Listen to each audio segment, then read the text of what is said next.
Let's apply Bloch's theorem to the simplest problem that I can think of that models atoms in a periodic crystal, which is just a one-dimensional array of atoms, all of the same type.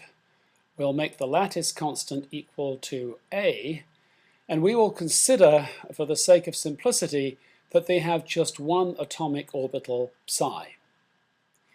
So Bloch's theorem in the form that psi is equal to e to the I k dot r times a function periodic in R looks like this now.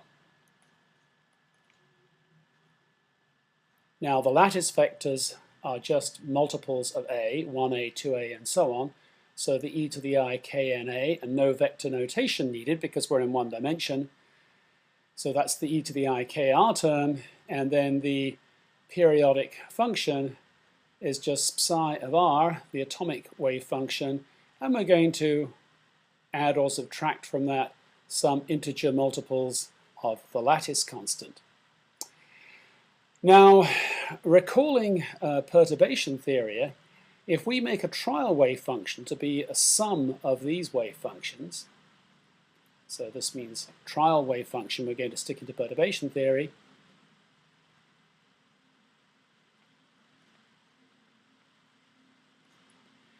then according to, so this will run from minus infinity to infinity, according to perturbation theory, the first order corrected energy is given by the expectation value using this trial wave function of whatever the perturbation operator is,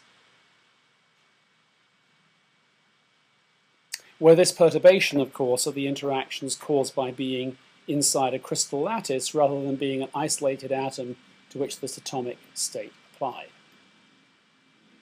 Now we can make a further simplification, which is to assume that this perturbation operator has one value when it's evaluated on site, n equals 0, and another for neighbors, but then is 0 otherwise.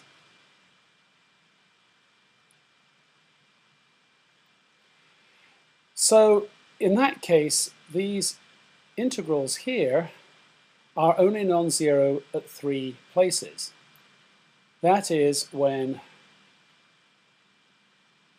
we are on the same site,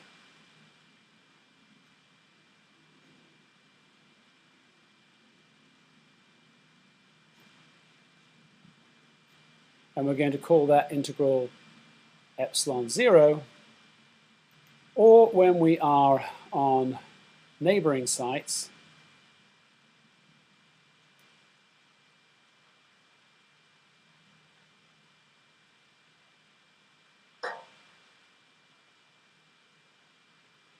in which case we're going to call this integral tau.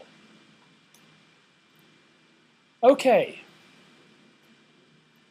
so with that simplification, the expansion of the expression for the perturbed energy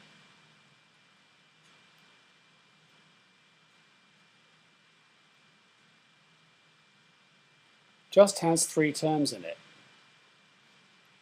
For n equals 0, we get this term. And then for n equal to plus or minus 1, remember we have an e to the I k n a in front of these integrals. And so we are then going to get an e to the plus I k n a times u evaluated between these wave functions, which is tau, and an e to the minus I k n a, which will give us another tau, both multiplied in one case by cos of Ka and by minus I sine of Ka, and then in the other case cos Ka plus I sine Ka. So that gives us 2 tau cos of Ka.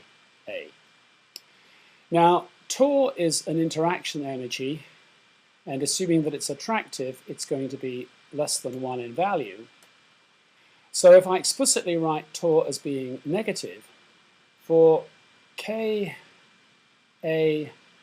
goes to 0, cos Ka goes to 1, and we have that the energy is E0 minus 2 the absolute value of torr. If we set Ka equal to some small value, then we can expand this cosine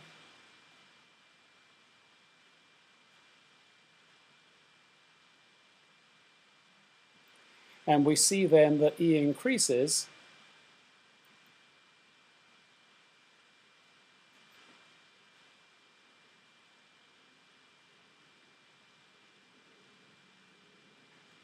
In other words, E increases with k squared, so for small values of k, we recover the parabolic dependence of E on k.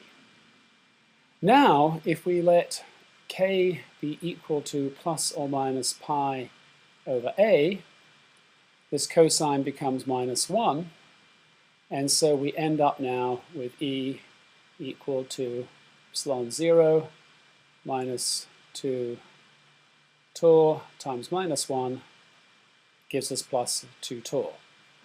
So let's sketch out what that dependence of E on k looks like. So the dashed curve here